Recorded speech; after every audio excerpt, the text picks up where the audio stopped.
मतभेद असतात, मनभेद नाही आहे. कारण शेवटी ते अपक्ष लढले आहेत, पक्षाविरुद्ध लढले आहेत, तर शेवटी त्यांचाही एक मोठा सन्मान आहे. तर मी माननीय आमदार पाटील साहेब यांना विनंती केली आहे पक्षाकडनं, आणि पक्षाचा अध्यक्ष म्हणून माझी जबाबदारी आहे. विकसित भारताच्या संकल्पाला मोदीजीला साथ द्यावी अशी विनंती मी त्यांना केली आणि त्यांनी माझी विनंती मान्य केली. मुक्ताईनगर मतदारसंघातनं प्रचंड मोठी लीड चंद्रकांत पाटीलजी आम्हाला देतील आणि मला त्यांनी ज्या पद्धतीने भावना व्यक्त केल्या, मोदीजींच्या विकसित भारताला आणि महाराष्ट्र सरकारमध्ये ते जबाबदार पदाधिकारी आहे आणि त्यांनी सांगितलं की देशाचे पंतप्रधान मोदीजी होण्याकरता माझं पूर्ण समर्थन आहे. त्यांचे संपूर्ण टीम, कार्यकर्ते, बूथपर्यंतचे कार्यकर्ते पक्षाला मदत करतील, महायुतीला मदत करतील. एकनाथजी, देवेंद्रजी, अजितदादाच्या सरकारमध्ये ते जबाबदार आमदार आहेत. सत्तांतरामध्ये त्यांनी मोठं काम केलं आहे आणि या भागातला विकासातही त्याचा मोठा हातभार आहे. तर मला असं वाटतं की जनता ही प्रचंड ताकदीने मोदींच्या पाठीशी उभी राहील. मी माननीय आमदार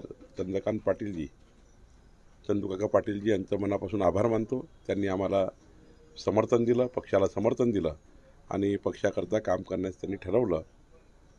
त्यांच्या सहकार्याने आम्ही हा मतदारसंघ चांगल्या मतांनी जिंकू. मागच्यापेक्षा जास्त मतं आम्हाला या मतदारसंघात मिळतील असा मला विश्वास आहे. प्रचारात सक्रिय व्हा याच्यासाठी आले होते आणि शेवटी आम्ही प्रचारात सक्रियच आहे. मी पहिल्यांदा याच्यापूर्वी आपल्याला सांगितलं की मोदीजींच्या भोवती निवडणूक फिरत असल्यामुळे देशाची निवडणूक आम्ही मोदीजींसोबत आहे. खाली हे आमचे काय असेल नसेल ते आहे आणि ती लढाई कायम चालू आहे, ती लढाई बंद नाही आहे. पण निवडणूक काळामध्ये मुक्ताईनगर मतदारसंघामध्ये कशा पद्धतीत मोदीजींसाठी त्यांचा हात बळकट करण्याच्या दृष्टीने मदत केली पाहिजे ही याच्यापूर्वी मी अनेक वेळा आपल्याशी बोललो आहे. त्या पद्धती आपण पुढे जाऊ. योगायोगाने असते त्यांच्या मिटिंगसाठी आले तर माझी भेट घेतली. त्यांनी विचारलं कसं कसं प्रचार प्रकार चाललं आहे, म्हणजे प्रचाराचं कसं चाललं आहे. त्यांना सांगितलं उद्यापर्यंत निवडणूक लग्न खूप आहे, उद्यापासून लग्न संपल्यानंतर आम्ही सगळेच कार्यकर्ते तशी दिशा ठरवून पुढच्या काळामध्ये ह्या विधानसभा मतदारसंघामध्ये कशामध्ये लीड देता येईल तो प्रयत्न विधानसभा मतदारसंघातले सगळे लोकप्रतिनिधी, पदाधिकारी सगळे लोक आहे आणि यांच्या माध्यमातून तो प्रयत्न करूया. त्यांनी म्हटलं की नाराजी दूर झाली आहे चंद्रकांत. हे नाराजी नव्हतीच. नाराजी कोणाच्या विषयी होती? नाराजी आता काम कोणाचं करतोय मी? नरेंद्र मोदी साहेबांचं. शेवटी देशाला विकसित भारताच्या दृष्टिकोनातून जर संकल्प असेल तर मोदीजींकडे बघितलं पाहिजे असं मला वाटतं.